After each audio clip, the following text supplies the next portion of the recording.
External commands की अगली category है, अगली कमांड है mod command, MODE mod. Mod command एक जनरल सी कमांड है जिसके थ्रू डॉस की स्क्रीन या डॉस की जो विंडो है उसकी चौड़ाई को आप एडजस्ट कर सकते हैं, कम या ज्यादा कर सकते हैं। चौड़ाई एडजस्ट करने से मतलब है कि जैसे आपको कभी लगता है कि ये डॉस की स्क्रीन है और आप चाहते हैं कि चौड़ाई थोड़ी कम हो जाए तो मॉड, और उसके बाद जैसे आप 40 कैरेक्टर्स की चौड़ाई चाहते हैं तो मॉड 40 लिख दीजिए। देखिए स्क्रीन का साइज कम हो गया। आपको साइज बढ़ाना है आप मॉड 80 लिख दीजिए, इस तरह से। तो जितना भी आप साइज सेट करना चाहें, इसकी चौड़ाई एडजस्ट करना चाहें, आप आपके हिसाब से कर सकते हैं। हालांकि ये काम माउस पॉइंटर से भी किया जा सकता है, लेकिन फिर भी क्योंकि ये कमांड सिलेबस में है तो इसलिए हमने समझी। बहुत जनरल पर्पस कमांड है, कोई इतना स्पेशल टास्क इसका है नहीं।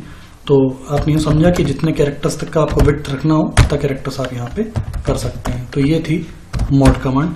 यही चीज़ यहाँ थ्योरी में आपको बताई गई है कि मॉड कमांड की सहायता से डॉस स्क्रीन, डॉस के विंडो के विड्थ को हम अपनी आवश्यकता के अनुसार सेट कर सकते हैं।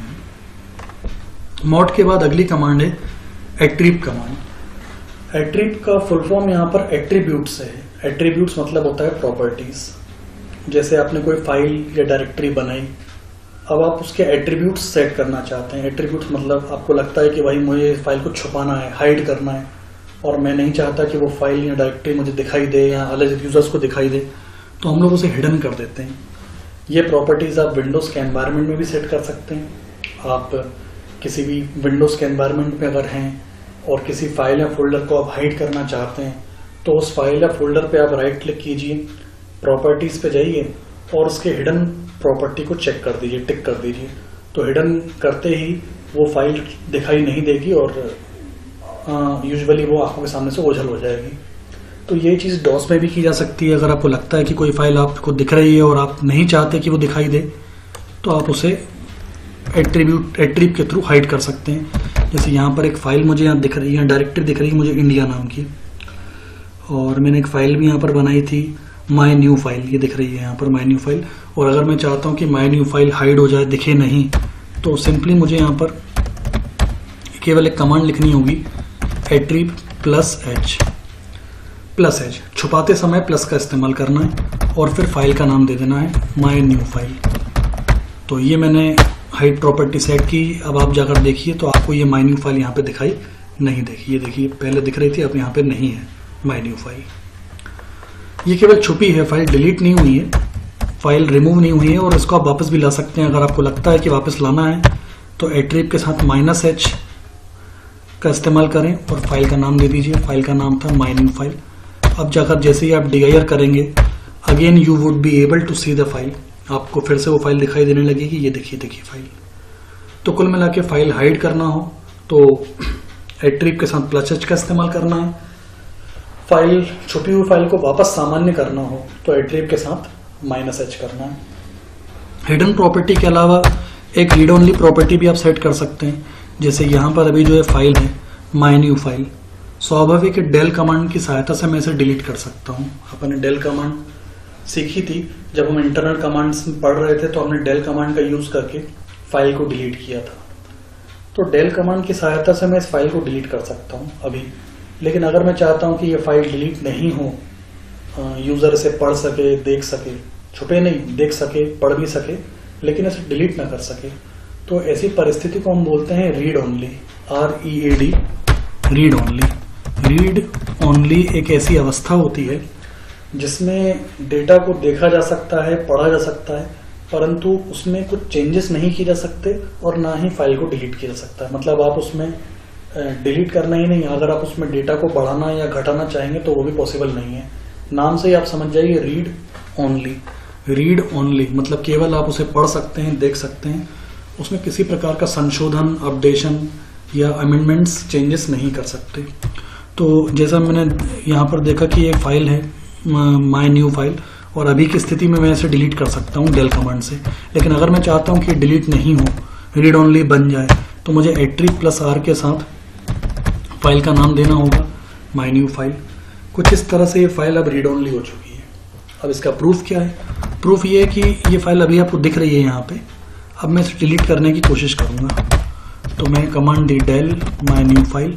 तो जैसे ही मैंने del बोला तो ये बोला गया, एरर मुझे आ गया access is denied. Access is denied का मतलब ये है कि आप इस फाइल को बिल्कुल किसी प्रकार से एक्सेस नहीं कर सकते, आप इसको किसी प्रकार से चेंज नहीं कर सकते। और देखिए फाइल अभी भी बनी हुई है, माई न्यू फाइल। तो कुल मिला के ये फाइल अब डिलीट होगी नहीं। अगर मैं फिर कोशिश करता हूँ माई न्यू फाइल, इनने फिर मना कर दिया, मैंने फिर लिस्ट देखी, ये फाइल अभी भी बनी हुई है। हाँ, अगर मैं चाहता हूँ कि वाकई में डिलीट करना, तो मुझे इसको पहले सामान्य करना होगा, रीड ओनली मोड से इसको हटाना होगा। रीड ओनली मोड से हटाने के लिए एट्रीब्यूट के साथ हम यूज़ करेंगे -r, और -r के साथ फाइल का नाम। फाइल अभी भी पहले की तरह दिख रही है, लेकिन अब ये रीड ओनली मोड से हट चुकी है, ये साधारण फाइल हो चुकी है। और अब आप बिलीव कीजिए, अगर मैं इसे डिलीट करने की कोशिश करता हूँ या करता हूँ इस फाइल को डिलीट, तो ये तुरंत डिलीट होगी। देखिए अब ये फाइल नहीं है। कुल मिला के कहने का मतलब ये है कि एक साधारण फाइल डिलीट हो सकती है, उसमें चेंजेस भी हो सकते हैं, लेकिन अगर आप किसी फाइल को रीड ओनली बना देते हैं, उसकी प्रॉपर्टीज चेंज कर देते हैं, रीड ओनली कर देते हैं उसको, तो उसमें फिर चेंजेस भी नहीं हो पाएंगे, वो डिलीट भी नहीं हो पाएगी। और यदि आप किसी फाइल को हाइड करना चाहें, छुपाना चाहें, तो एट्रीब्यूट के साथ +h का इस्तेमाल करके फाइल हाइड कर सकते हैं, डायरेक्टरी को भी हाइड किया जा सकता है। तो कुल मिला के ये कमांड है एट्रीब्यूट कमांड, जिसकी सहायता से फाइल के एट्रीब्यूट्स को चेंज किया जा सकता है। डॉस की अगली एक्सटर्नल कमांड है हेल्प। तो हेल्प हर एक सॉफ्टवेयर में एक इस तरह का मॉड्यूल होता ही है, जिसमें सॉफ्टवेयर के बारे में बताया जाता है। आप देखते हैं विंडोज के कई सॉफ्टवेयर्स में, लगभग सभी सॉफ्टवेयर्स में आखिरी मेन्यू हेल्प नाम का दिया रहता है।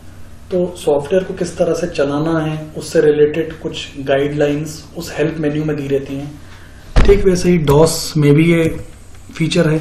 आप हेल्प लिखेंगे तो जितनी कमांड्स हैं वो सारी कमांड्स अपने अपने डिस्क्रिप्शन के साथ आपको दिखाई देंगी।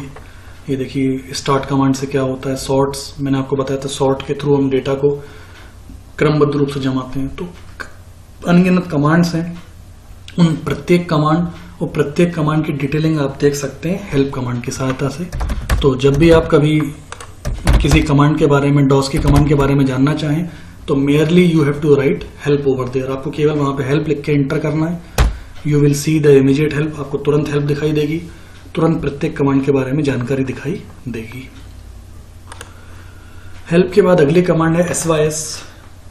पिछले वीडियो में मैंने आपसे सिस्टम फाइल्स के बारे में बात करी थी कि सिस्टम बिना सिस्टम फाइल्स के बूट नहीं हो सकता। मतलब कंप्यूटर सिस्टम को स्टार्ट होने के लिए कुछ फाइल्स की जरूरत होती है, उन फाइल्स को सिस्टम फाइल्स कहा जाता है।